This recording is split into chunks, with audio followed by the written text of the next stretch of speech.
Welcome back. Welcome, beloved. This is Between Lovers, the Heart and Soul Chronicles.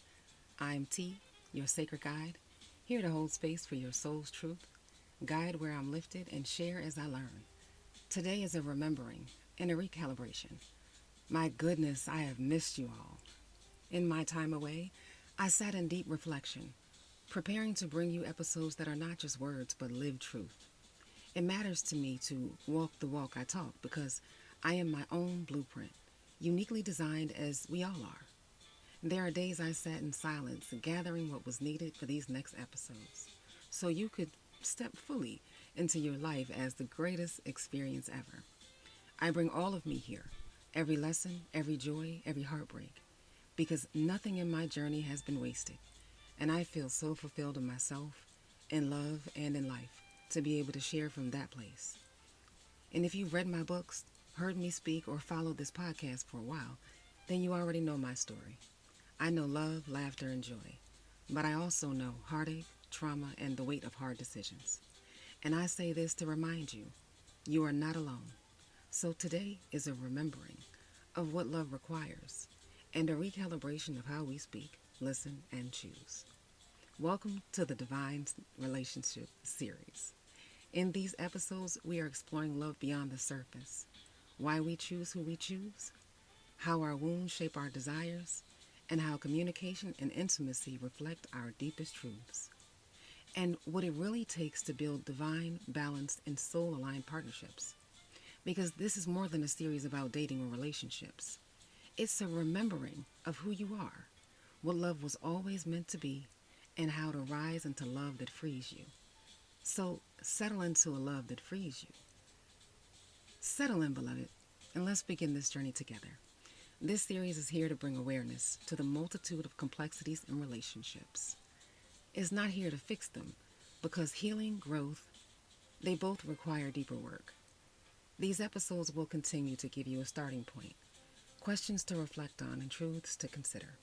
But please know, once you move through these reflections, you may realize it's time to book a session or begin one of the self-paced courses to truly integrate these insights and to transform your relationships. And I say this because I know who this is really for. This is for the ones who've been trying to fix it, trying to say it right, trying to be heard, and wondering, why is communication so hard when you say we love each other?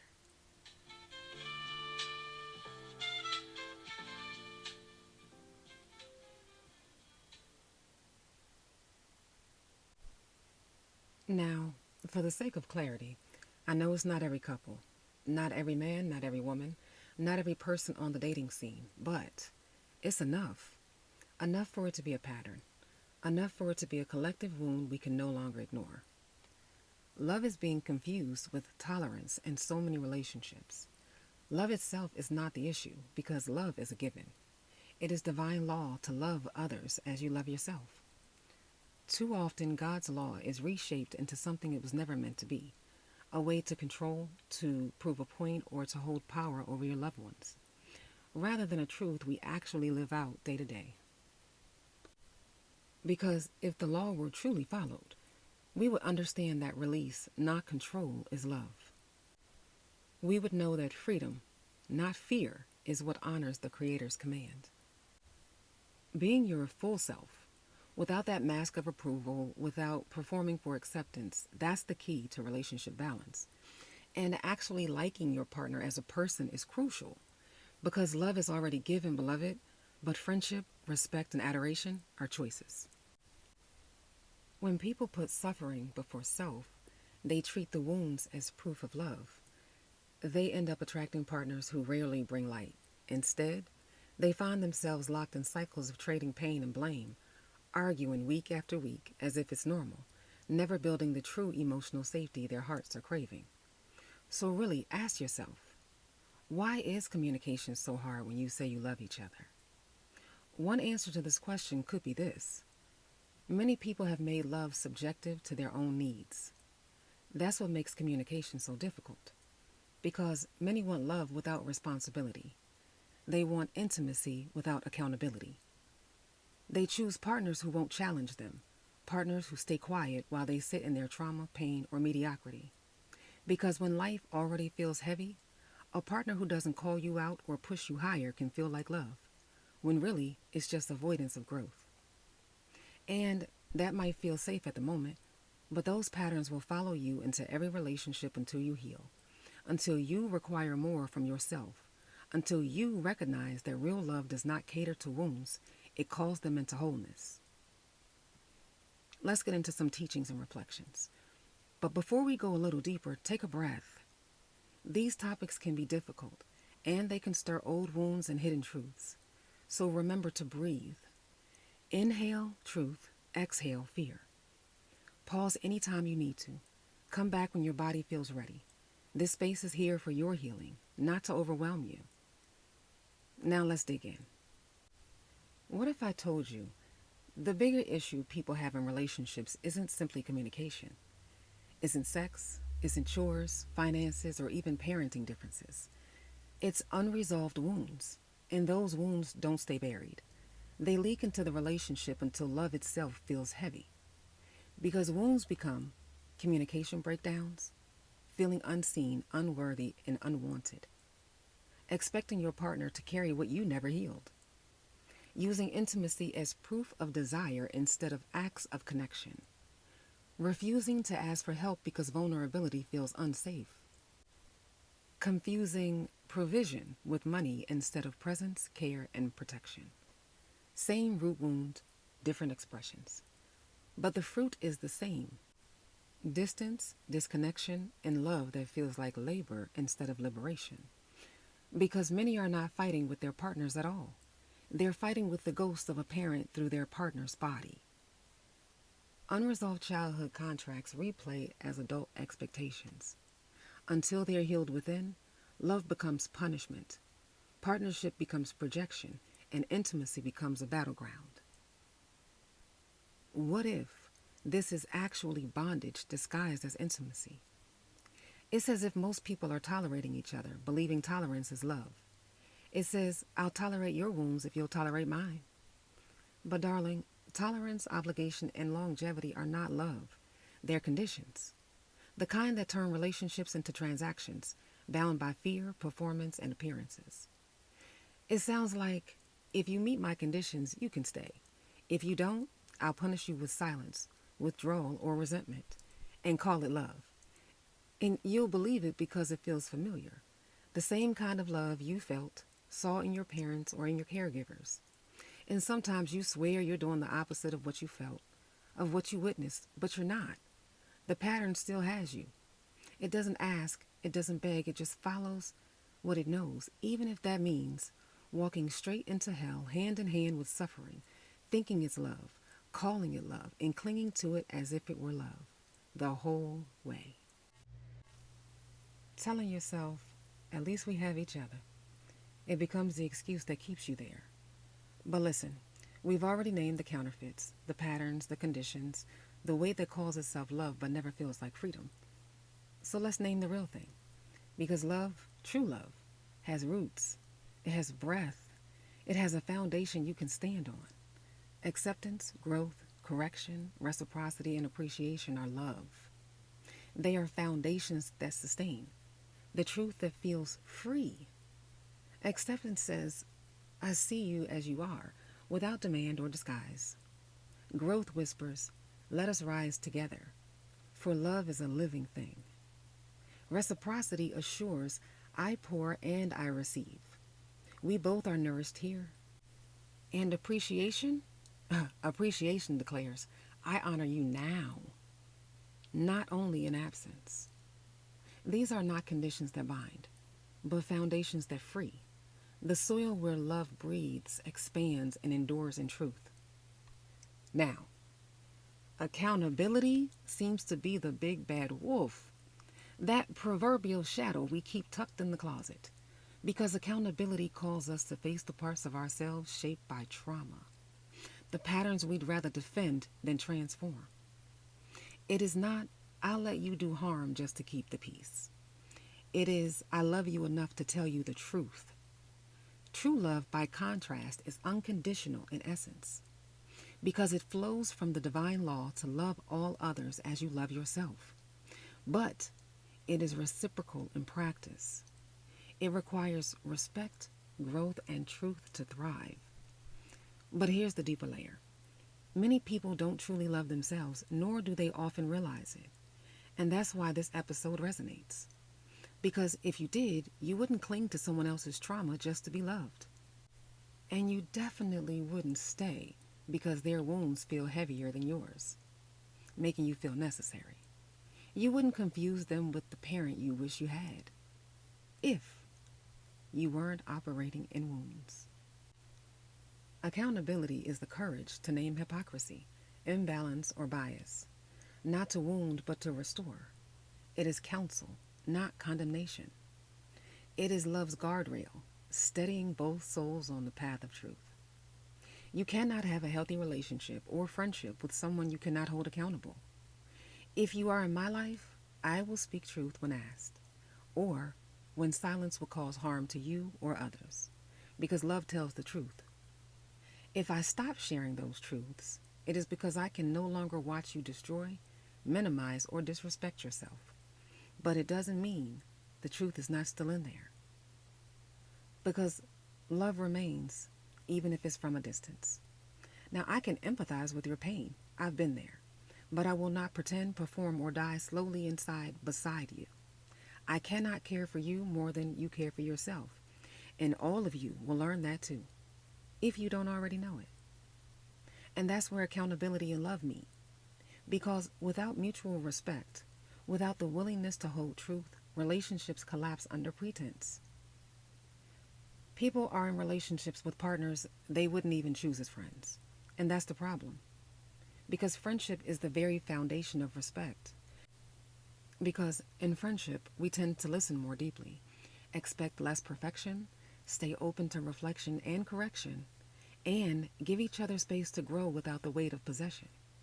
But in romance, so many skip friendship altogether, jumping straight into obligation, attachment, and fantasy. Ugh, especially fantasy. Forgetting that friendship is where love first learns to breathe. If you wouldn't even choose them as a friend, why are you trying to build a life with them? Because lovers come and go. But a partner who is also your friend, that's the one you'll thrive with. And the proof will be visible in the both of you. Respect is woven into that kind of bond long before titles or intimacy enter the story. But here's the truth many miss. Some people are not even good friends to themselves, and they don't know it. Or maybe they do, but don't care. As long as their wounds are nurtured, that's all they need. Being the fixer, the strong one, the rescuer, that is trauma disguised as friendship.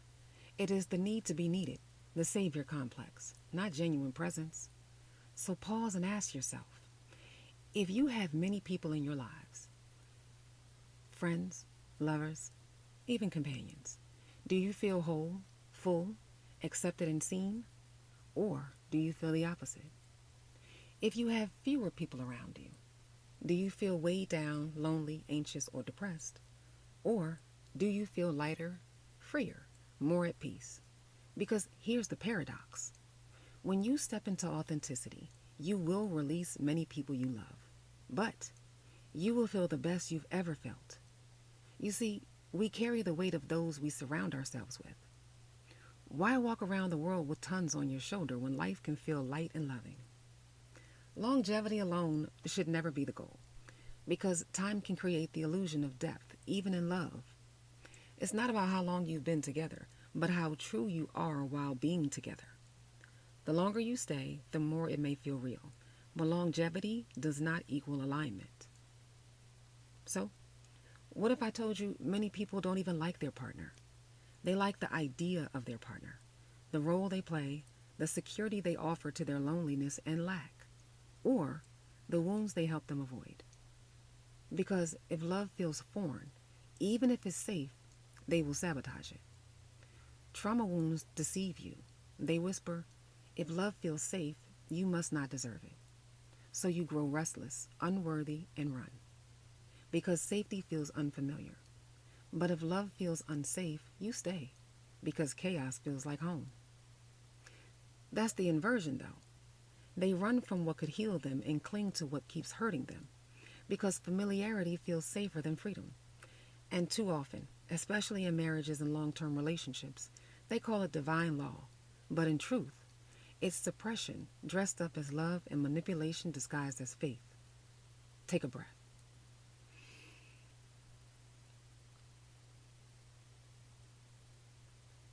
This impacts men and women differently. Both feel it. Believe me, they do. Both are slowly crumbling under the divide, under the distance within their relationships. Because that childhood wound of rejection, abandonment, and neglect has shown up in their relationships as loyalty, obligation, and the traumatized version of love, another inversion. Expecting someone to simply tolerate your trauma is not love. Love is not endurance of your wounds without your effort to heal them. To stay with someone who cannot respect you is to mirror back your own lack of self-respect. And in that reflection, you both lose. Because you cannot build a solid foundation on the fragility of a human who refuses to grow. A bond rooted only in pain will eventually collapse under its own weight. Now, what if I told you that capacity is one of the greatest impacts on a relationship? Because communication only works if both people have the capacity to listen, reflect, and shift. Here's the thing. Sometimes your desires are outside of what your partner wants to do long term. Hear me again. Sometimes your desires are outside of what your partner wants to do long term. Sometimes you're asking them to grow in ways they've never intended to. But no one's speaking up. How do you know? Ask yourself, can we have discussions without becoming tense, defensive, or silent? Is there space for feedback, correction, and shared vulnerability? Can I share my pain without them feeling attacked? Can they share their needs without me feeling unworthy? Am I walking on eggshells, or do I notice that they are? Because real communication feels like safety to express, safety to be wrong, and safety to shift without shame. But if every conversation becomes an emotional battlefield, where words are weapons and silence is armor, you're not communicating, you're surviving. So you might ask, where do we begin? You choose honesty over comfort. Stop avoiding the conversation because you fear the answer. And ask if you both desire growth or just peace. Because peace without truth is performance. Try creating a routine for safe space. Choose a night each week to sit together, light a candle, and talk without distraction. No phone, no TV, no kids, just presence.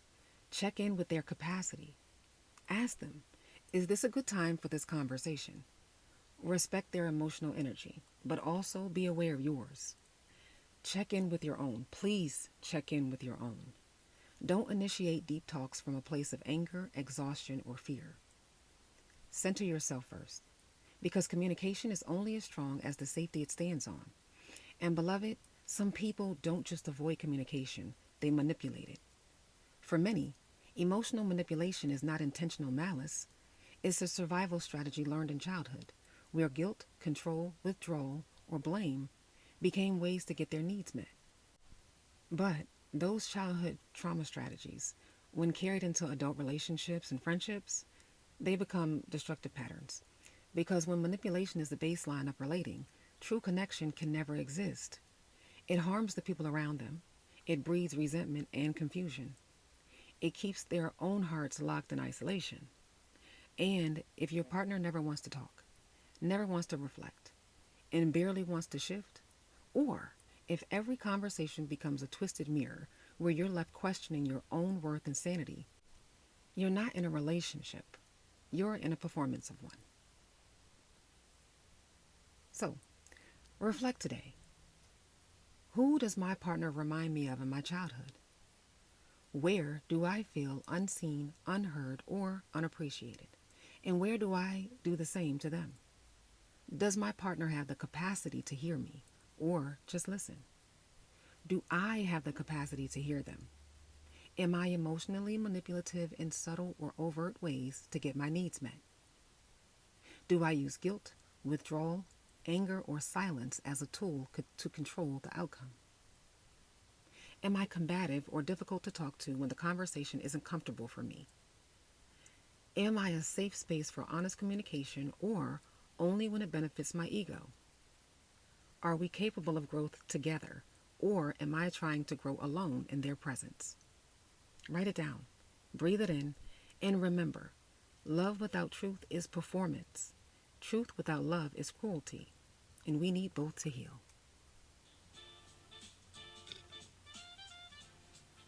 It's okay to need help.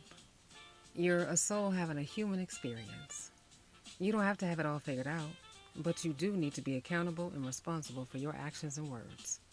So ask yourself, who actually taught me how to be relational? Who took the time to help me understand myself deeply enough to know how to love, communicate, and build with others? Because many people are certain they're a good partner, friend, or parent, yet remain volatile to themselves. They confuse survival strategies with love, control with care, and performance with presence. If this episode moves something in you, like, share, and subscribe wherever you listen. Leave a review so we can share the love. Visit betweenlovers.com for more soul reflections and sacred restoration. Some of those reflections can be explored and shifted through solution-based session packages or even self-paced courses.